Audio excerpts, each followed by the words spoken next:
Alright, it's been a while since we've reacted to one of Adyashanti's video, but you've been saying, James, we gotta do some more Adyashanti reactions. So I was like, okay, let's do it. So we kind of like just scrolled through his page and we like found one that wasn't too long that might be good and engaging for you guys and where we can talk after. And this video is titled Spiritual Awakening. We don't know anything else beyond that, so we're just gonna have to watch it. We were trying to like find a shorter video to react to, like just a clip, and I was like, it's probably all gold. Like I've listened to a lot of them, and I don't think he said anything yet that I thought was off or not good. So I'm kind of eager to see what this has to say. I definitely like his guided meditations, and so let's see what he has to say.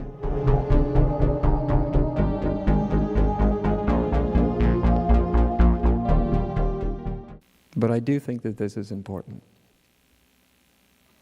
because it is the coming together of the totality of our, whatever you want to call us. I don't care what we call ourselves, of our consciousness, spirit, human being, whatever it is we want to call ourselves, but the coming together of all of us, the entirety of our experience and our consciousness, the coming together of it, the seeing the truth of all the dimensions of our experience, and letting go of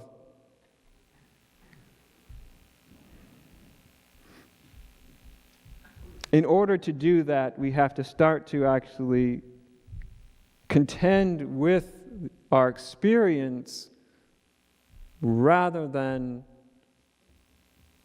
all the philosophical descriptions of our experience.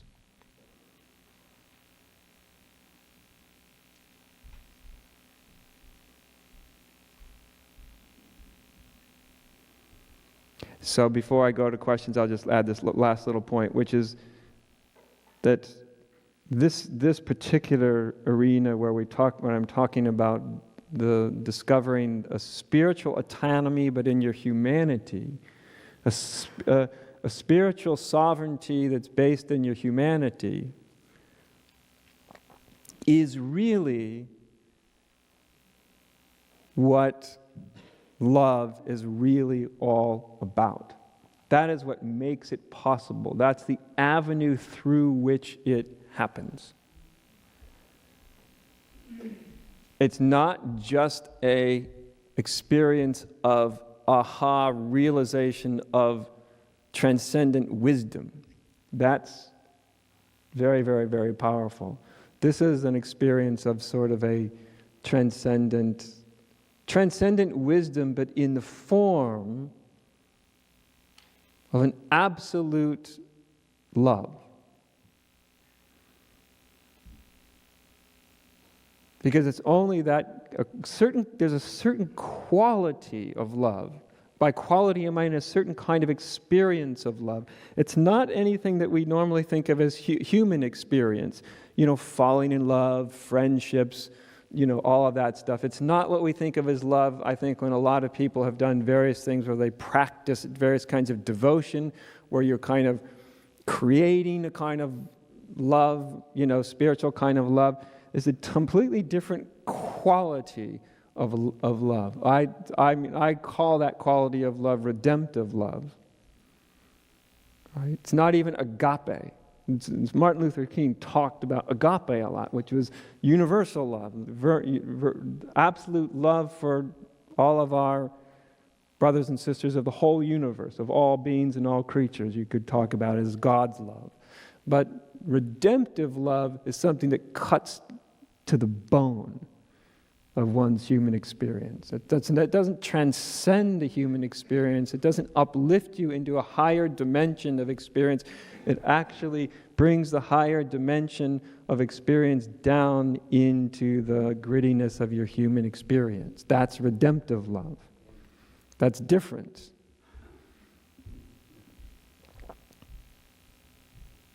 And that kind of love has as much power as transcendent realization, as wisdom, or what we call in Zen prajna, transcendent wisdom. But redemptive love has just as much power to dispel illusion, to knock out or dispel conflict. internal conflict.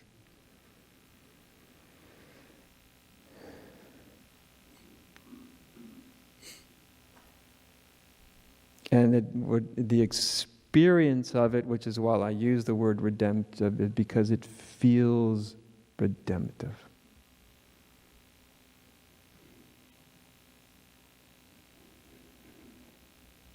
Undeserved. Not needing to be deserved, you could say.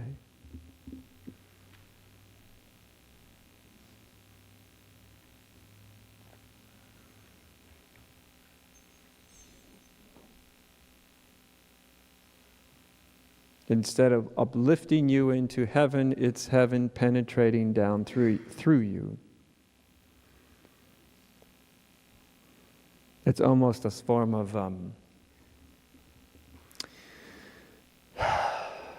it forces you to appreciate. It absolutely insists on it.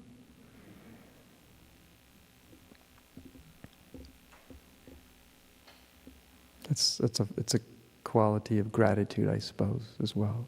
But I don't want to talk about it too much because it's one of those things that you don't want to defile by being too worried about it. I just want to throw it out there as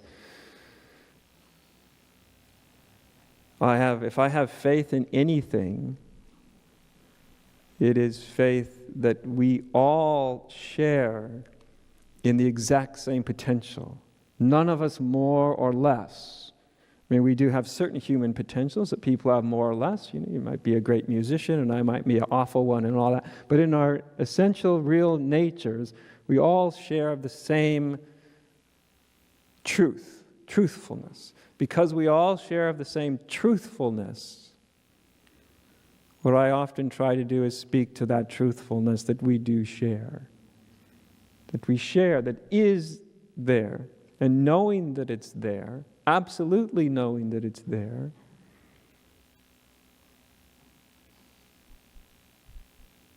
I also know that it doesn't have to be produced, it doesn't have to be made, it doesn't have to be created, it doesn't have to be given from one to another. I know that it can't be given from one to another. If anything, these talks are to elicit it. Do you know what I mean? To elicit something. Call it forth, I guess you would say. As if to say, do you remember? Don't try to create any of this. Just let it come forth. Let it come forth, do you know?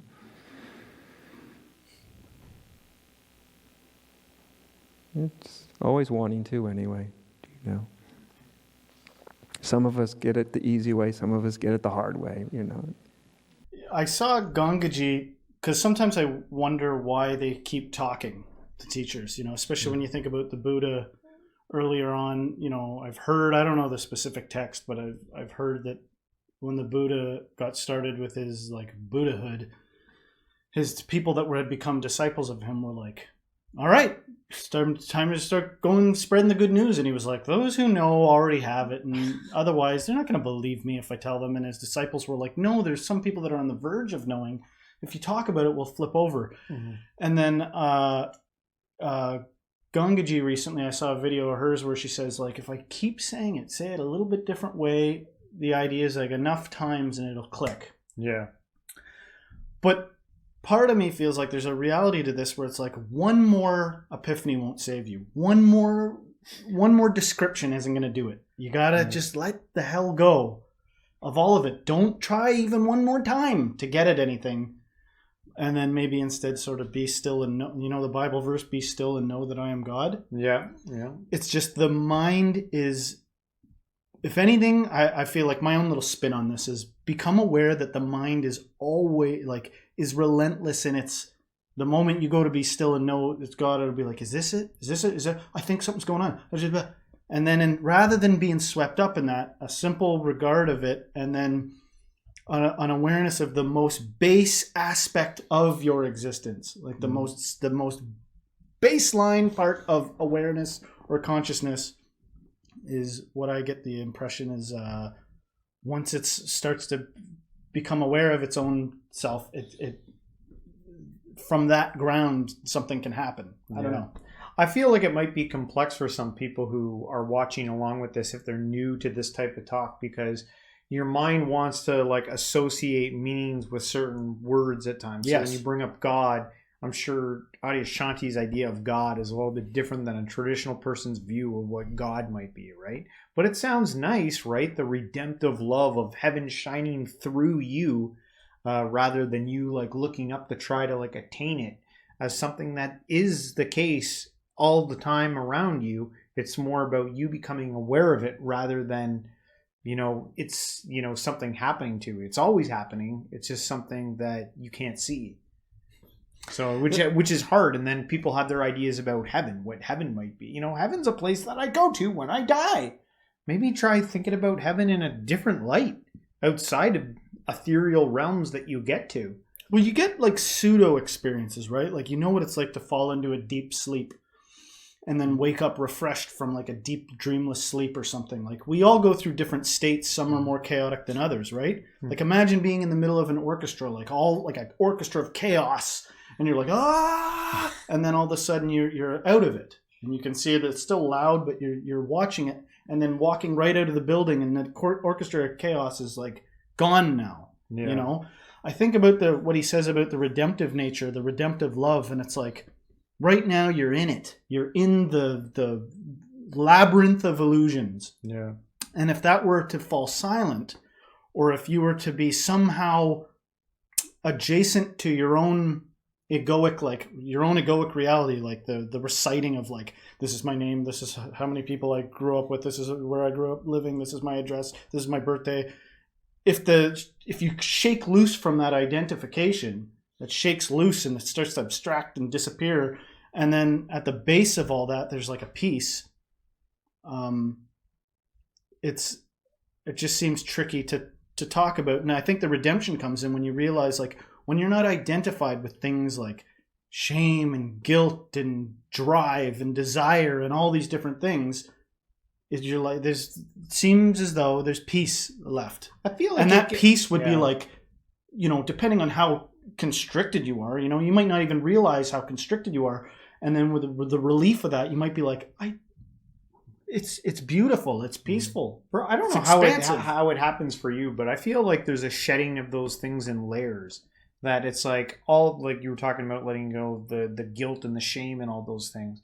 I feel like sometimes the more that you do the work, those types of things kind of peel off as in layers, and they slowly dissipate. I can remember times in my life where I've had those things kind of fall off, things that I thought were like a wave for a certain amount of time, then a change in perspective and insight led to that bleeding off.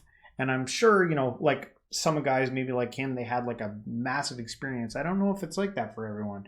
I get the sense that for most people that are on the spiritual path, it kind of is like an onion that sheds off in layers. I think Ram Dass said something about one day he just realized he was enlightened. He was like, oh, how long have I been like this? I'm like enlightened or whatever. Yeah. I think there's like a clip of him saying something like that. Yeah.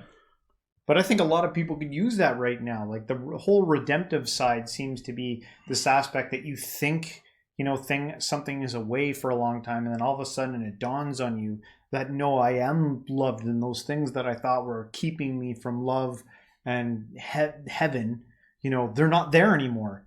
It wasn't that something even had to change. It was just an understanding. It was a change in perspective. And I'm like, I am loved. Oh my God, I'm loved. Like I think that is something that can happen. Then you enter into a closer through into the gates of heaven when that happens. When something, remember the term ego backlash? Yeah. That was something that was more, but I feel like, have you ever had something like that? Like old ways creeping up, trying to like get you pull you back into like a state.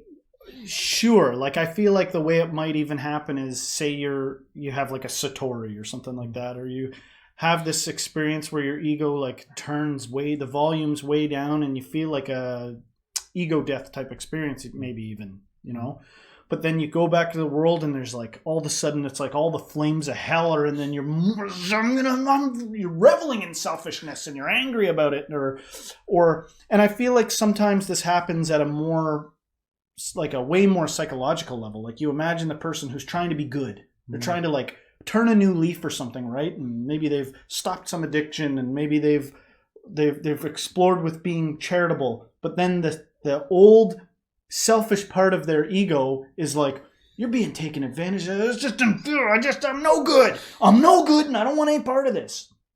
And I wonder what role ego backlash plays in people like what you're talking about. For probably the most people who get somewhere with this stuff. Probably is in layers. I don't know how often it's, but I don't know. I don't know the stats on this. Like we're not sitting here leading people into enlightenment, but for people that do, I wonder how often there's ego backlash.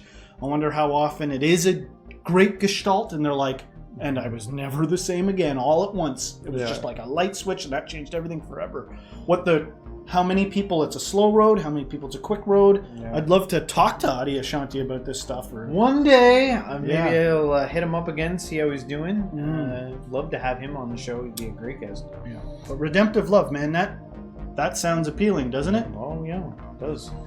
All right, guys. Well, we want to know what you have to think about it. Let us know in the comments. If you liked our video, please don't forget to hit the like, subscribe, share this with a friend, and everyone, till next time, Stay spiritual.